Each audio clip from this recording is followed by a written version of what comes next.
எல்லாருக்கும் வணக்கம்.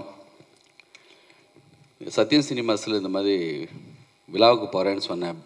ரைட்ரு காலையில் வந்து கேட்கும்போது ஆடியோவில் அஞ்சான்னு கேட்டார். எனக்கு சிரிப்பு வந்துருச்சு. ஏன்னா இந்த படத்தில் மியூசிக் டைரக்டரே இல்லை. எப்பயுமே இங்கே வந்தால் ஆடியோ லான்ச்சுக்கு தான் வருவோம்னு நினச்சிட்டு கேட்டாங்க. இல்லை ட்ரெய்லர் லான்ச்சு அப்படின்னு சொன்னேன். சமீபத்தில் இந்த படம் பார்த்தோம். அதாவது ஒரு 5 பேர் வந்து நாங்கள் அசிஸ்டன்ஸு சரண் சார் ஒரு 5-6 பேர் வந்தோம்.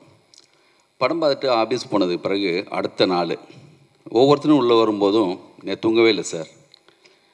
நானும் தூங்கவே இல்லையா? ஒவ்வொருத்தரும் அதே தான் சொல்கிறாங்க. போஸ் வந்தார். அவனா படம் நல்லா இருக்கா? என்ன மாதிரி படம்? என்ன மாதிரி படம்னா அதுக்கு உதாரணம் சொல்கிறதுக்கு காதல் மாதிரி இருக்குமா? வழக்கெண்ணா இல்லை வேறு சேதா, பைசைக்கிள் தீவ்ஸா, உலகம் மொத்தமாக இருக்கிற என்னென்னமோ நல்ல படம்லாம் உதாரணம் கேட்டாலும் எந்த படத்தையும் சொல்ல முடியல. ஏன்னா இது எது மாதிரியும் இல்லை. சினிமா வந்து காலங்காலமாக பாலசார் சொன்ன மாதிரி ஒவ்வொருத்தங்களும் ஒரு ரிலே ரேஸ் மாதிரி கொஞ்சம் கொஞ்சமாக கடத்தி கொண்டு வந்து நம்ம பார்த்து பிரமித்த மிகப்பெரிய டைரக்டர்ஸ் எல்லாமே அப்படி தான் வளர்த்து எடுத்து கொண்டு வந்திருக்காங்க. பாலச்சந்தர் வந்து மிகப்பெரிய டைரக்டரு. ஆனால் பாரதிராஜா சார் வந்து தொடர்ந்து 2 படம் நல்ல படம் பண்ண உடனே இவன் காலில் விழுந்தெல்லாம் இருக்குது, அப்படி ஒரு படம் பண்ணிட்டாருன்னு சொன்னார். அப்படி ஒவ்வொரு காலகட்டத்திலையும் ஒவ்வொருத்தங்களும் புதுசாக வந்துகிட்டே இருக்காங்க. அதான் இந்த சினிமா. இந்த படம் இது வந்து எப்பயுமே இந்த மாதிரி டைரக்டர், முக்கியமான டைரக்டரு, அவர் சொல்லுவார், ஐயோ பயமாக இருக்கியா போஸ்டரை பார்த்தா, இந்த கதிராக போட்டு வச்சுருக்காங்க. அப்புறம் நல்ல டைரக்டர்ஸ் எல்லாம் வந்து இந்த ஒரு படத்தை பற்றி பேசும்போது கூட அப்போ என்ன கமெண்ட் அடிக்க ஆரம்பிச்சிருவாங்கன்னா, ஐயோ பயமாக இருக்கியா, இவனெல்லாம் சொல்கிறாங்க படம் நல்லா இருக்குன்னு. உண்மையிலேயே இந்த படத்தை ஏதோ தேட்டரில் உட்காந்து பார்க்கணுன்னு நானும் ஆர்வமாக வெயிட் பண்ணிகிட்ருக்கேன். இந்த வினோத் ராஜ் வந்து பாலாவா, பாலாசக்தி வேலா, மிஸ்கினா, இப்போ உள்ள வெற்றிமாறனா, யார் எந்த டைரக்டரோட கம்பேர் பண்ணுறது? அப்படி யாருமே இங்கே இல்லை இது வரைக்கும். வினோத் ராஜ் தான். அது கூழாங்கல் படம் பார்த்துட்டு மணிரத்னம் சார் வந்து ஒரு ஜூம் மீட்டிங்கில் என்கிட்ட சொன்னார், படம் பார்த்துட்டீங்களான்னு எல்லாத்தையும் கேட்டார். பாலன் வந்து நான் பார்த்துட்டேன் சார்னு சொன்னான். அப்போது அதுக்கப்புறம் தான் நான் அந்த படத்தை பார்த்தேன். தயவு செஞ்சு மிக சரியான விஷயத்தை நம்ம ஜனங்க என்றைக்குமே வந்து அவாய்ட் பண்ணதே கிடையாது. அவங்க வந்து கூத்து பார்த்து ஹரிச்சந்திரம்மா அதுலேருந்து ட்ராமா வரைக்கும் மேடையில் பார்த்து பழக்கப்பட்டவங்க, அவங்களுக்கு எல்லாமே தெரியும். அது மாதிரி இந்த படத்தில் இருந்த எந்த ஷாட்டும் தெரியாமல் வைக்கலை. ஒரு ஆட்டோ ஷாட்டு வச்சுருந்தார், அவ்வளோ கேப் நிறையா இருந்துச்சு. நான் நினச்சேன், என்னடா அது ஒரு அந்த கேமராமேன் என்ன இப்படி ஒரு கேப் விட்டு வச்சுருக்காருன்னு நினச்சேன். அடுத்து ஒரு தடவை வரும்போது தான் தெரிஞ்சது, அவன் தெரிஞ்சே தான் வச்சுருக்காங்கன்னு. பிசி ஸ்ரீராம் சார் படம் பார்த்துட்டு அடுத்த நாள் மாஸ்டர் பீஸ்ன்னு போட்டிருக்காரு இந்த படத்தை. இந்த படத்தை வந்து நான் பாலாசக்தி சாருக்கு வந்து காதல் பண்ண வேண்டியது நான் அப்போ பண்ண முடியல. வழக்கேன் படம் அப்போ நான் எடுத்தேன். அது என்னுடைய லைஃப்பில் வந்து மிக முக்கியமான விஷயமா நினைக்கிறேன். அவர் மிக முக்கியமான ஆள் பாலாஜி சார். நான் சென்னைக்கு வந்தப்போ அவர் ரூமுக்கு தேடி போகிறப்போ அவர் முத எனக்கு கதை சொன்னப்பெல்லாம் இந்த படம் என்ன இருக்கோ அந்த மாதிரி தான் கதை சொல்லுவார் அவர். அதுடைய முயற்சியில் தான் அவர் ஒர்க் பண்ண படம்லாம் பார்த்தா சூரியன், ஜென்டில்மேன் இந்த மாதிரி படம்லாம் வேலை பார்ப்பார். ஆனால் கதை சொல்கிறப்ப மட்டும் அந்த சவுண்டோடு சொல்லுவார். முத ஒரு ரூமுக்கு போகிறப்ப வெங்காயம் வெட்டிகிட்டே என்கிட்ட ஒரு கதை சொல்கிறார். சாமுராய் கதையே வந்து நானா பட்டேகர் இல்லாட்டா மோகன்லால் மாதிரி ஒருத்தர் பண்ணுறான்னு.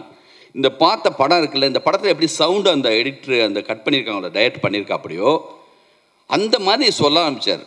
ரேடியோ ஓடி இருந்துச்சு, சின்னதாக சவுண்டு, அதை ஆஃப் பண்ணிவிட்டு வந்து உட்காந்து வெங்காயம் வெட்டிட்டு என்கிட்ட கேட்டார், நீ பாம்பே போயிருக்கியாடான்னார். போனதில்லை சார்னு. வீடு நானும் போனதில்லை சொல்லிட்டு ஆரம்பித்தார். இந்த படத்துடைய ஓப்பனிங்கடா, துன் ஒரு ஸ்ட்ரீட்டில் கேட்குற அந்த சத்தம் தள்ளி கேட்கும் பார்த்தியா, அப்படியே லேசாக அதை சொல்ல ஆரம்பிக்கிறப்பே ஒரு பொண்ணு வாயில் ஒரு நெல்லிக்காய்.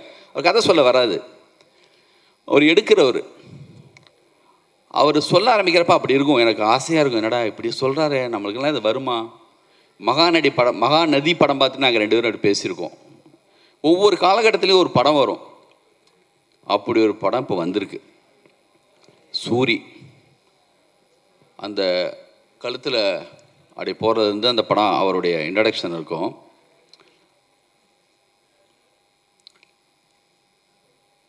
எனக்கு பயமாக இருக்குது நாளைக்கு தேட்டர்லாம் இப்படி சத்தம் வருமானு. ஆனால் நம்பிக்கை இருக்குது. யாராவது ஒருத்தர் வந்து தள்ளி நின்று நல்ல படம் பார்க்கும்போது சத்தம் போடாதீங்க சொல்கிறதுக்கு 4 நல்ல ரசிகர் எப்பயுமே ஒரு தேட்டரில் இருப்பாங்க. அதையும் நான் எதிர்பார்த்துட்ருக்கேன். அப்போது நம்மளுக்கு என்னெல்லாம் தோணுதுன்னா, அப்போ நாள் இவர் பயங்கரமான சண்டை நடந்திருக்கு. அதோடைய இதில் தான் வந்து இன்றைக்கி வந்து இவர் இப்படி இந்த வாய்ஸில் பேசுகிறாரு. அந்த பொண்ணு அடி கூட வாங்கியிருக்கலாமோ. ஒரு சிங்கிள் ஷாட்டு எத்தனையோ படங்களில் பார்க்குறோம். ஆனால் இந்த படத்துடைய ஓப்பனிங்லேயே அந்த டைரக்டரு இதுதான் படம், இதை பாருங்கள். சினிமாவுடைய மாபெரும் மிகப்பெரிய விஷயமே டைட்டானிக் பார்க்கும்போது டைட்டானிக் பார்ப்போம், ஒரு காக்கா முட்டை பார்க்கும்போது காக்கா முட்டை பார்ப்போம். அது அந்த இருட்டில் லைட் ஆஃப் பண்ணதுக்கு பிறகு அது நடக்கிறது மேஜிக், ஒரு டைரக்டருடைய ஒரு ஆளுமை. இப்போ மிஸ்கின் சார் இருக்கார், அவர் படத்தை என் படம்டா பாருங்கள் அப்படி பார்க்க வைப்பார். அந்த மாதிரி இது வினோத்ராஜ் படம் இந்திய சினிமாவுக்கு உலக சினிமாவுக்கு மிக முக்கியமான ஒரு ஆள் வந்திருக்காங்கிறதுக்கான ஒரு படம். அது வந்து இதை எடுத்த சிவகார்த்திகேயன் அவர்களுக்கு என்னுடைய மிக முக்கியமான இந்த மாதிரியான நீ கண்டினியூவாக செய்யுங்க. இந்த மாதிரி ஆட்கள் இப்போ இல்லை, தயவுசெய்து செய்யுங்க. உங்களுக்கு மிகப்பெரிய ஒரு மரியாதை இது மூலமாக வரும். சூரியும் சரி, விடுதலை மூலமாக வெற்றிமாறன் கரெக்டாக ஒரு சேனல் மாற்றி விட்டுருக்காரு, கண்டினியூ ஆகுது வாழ்க்கையில். கருடன் மிகப்பெரிய வெற்றி. இந்த படத்துக்கு ஓப்பனிங் வரும். இந்த படத்தை தேட்டரில் உட்காந்து 100% ரசிப்பாங்க நம்பிக்கை எனக்கு இருக்குது.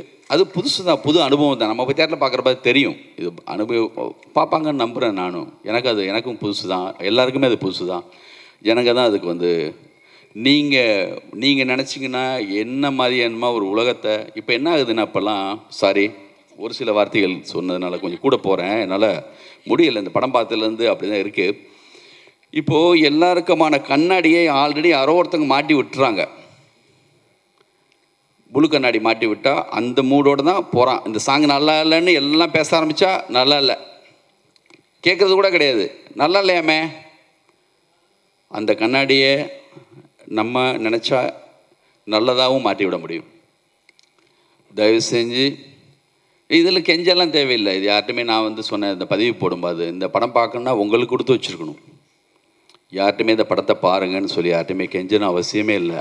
தரமான ஒரு வேலை செஞ்சுருக்காரு, அதுக்கான மரியாதை கண்டிப்பாக வரும். இந்த படம் சம்பாரித்து கொடுக்காதுன்னு நினைக்க வேணாம். இதோடைய ஒர்த்து என்னங்கிறது வந்து உங்களுக்கு படம் ரிலீஸுக்கு பிறகு தெரியும், விமர்சனங்கள்லாம் வந்ததுக்கு பிறகு. மாபெரும் விலைக்கு இந்த படம் போகும். இந்த படத்துடைய ஹீரோயின் நேரடியாக பார்க்கும்போது அந்த அடையாளமே இல்லை, அப்படி பண்ணியிருக்காங்க. அந்த படத்தில் நிறைய இருக்குது, பக்கம் பக்கமாக இந்த படத்தை எழுதலாம். பாலச்சந்தர் வந்து காதல் படம் பார்த்துட்டு பாலசக்தி சாருக்கு ஒரு லெட்டர் எழுதினார். அது மாதிரி ஒவ்வொரு இயக்குனரும் இந்த படத்துக்கு வந்து அத்தனை பக்கம் பக்கமாக எழுதி அவருக்கு அனுப்பலாம். கூடியவிரைவில் இன்னும் மிக முக்கியமான இயக்குனர்கள் இந்த படத்தை பார்ப்பாங்க. இது வந்து இந்திய சினிமாவில் உலக சினிமாவுக்கே ஒரு அடையாளமான ஒரு படம். இந்த படத்தில் வேலை பார்த்த எல்லாருக்கும் என்னுடைய வாழ்த்துக்கள். நன்றி. தேங்க்யூ.